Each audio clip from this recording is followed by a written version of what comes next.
Good evening. It is a tremendous honor to stand before you tonight during the 85th anniversary celebration of Freedom House. First, I want to thank Norm Willocks and Dave Willocks, Meadow Koloski and Jim Baird of Freedom House, and Wendell Wilkie II. What began as a simple phone call became one of the most meaningful artistic journeys of my life. The call came through Wendell Wilkie's grandson, who wanted to speak about this event, the anniversary of Freedom House. Our conversation eventually turned to my historic American pop body of work and the way history can be interpreted through contemporary art. At first, I was struck by the irony of history itself.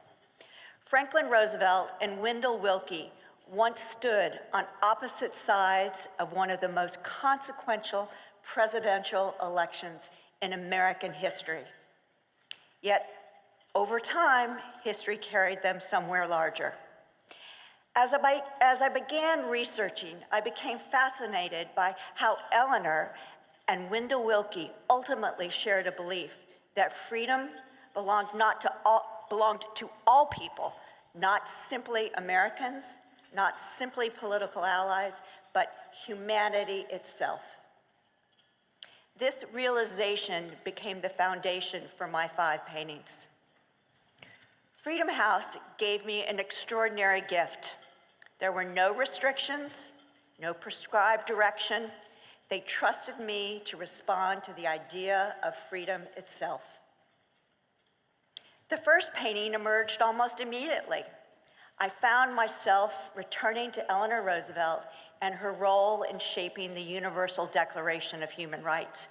I kept thinking about how the strength it must have taken for her to move from personal loss into becoming one of the world's defining voices for human dignity.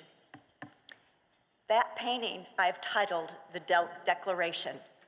It became not simply a portrait of Eleanor holding up the Declaration of Human Rights, but a statement about compassion, about responsibility, about the belief that human rights belong to everyone.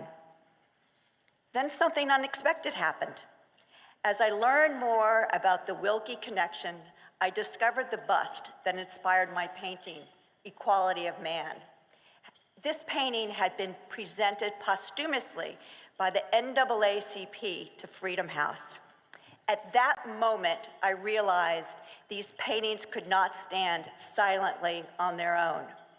Historic American pop has always combined image and language because history lives not only on in pictures, but in declarations, in speeches, in promises, and in unfinished conversations. Wilkie's words became inseparable from the painting. Freedom must extend to all people, whether rich or poor, whether they agree with us or not, no matter their race or the color of their skin. As I worked on, I knew that Martin Luther King Jr. had to become part of the conversation. Let Freedom Ring became my attempt to capture not simply a historic speech, but a spiritual belief of eruption. His raised hands reach not only toward the future, but honors the generations who fought before him and those who continue the struggle for freedom today. Then came a world where all are free. This painting carried me toward protest movements, dissidents, and the universal image of hands lifted into the air. Some hands celebrate freedom. Some surrender to oppression. Some demand to be seen. But all ask the same question: can humanity truly create a world where all are free? Finally, I returned to Franklin Roosevelt and the 4 freedoms. I imagine him seated before the radio microphones during one of his fireside chats, speaking not only to America, but to a frightened world, searching for direction. I discovered a wartime map published in the Los Angeles Times for listeners to follow along with this broadcast. This map transformed the painting, Paint the World Green, into something larger than history itself. It became about the global struggle between fear and freedom. And perhaps, isn't this what Freedom House has represented for 85 years? Not perfection, not ideology, but the persistent belief that freedom must continue to be defended, to be protected, expanded, and to be imagined.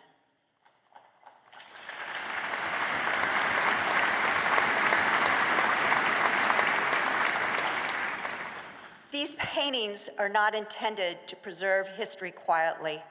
They are meant to reawaken it, because freedom is never finished.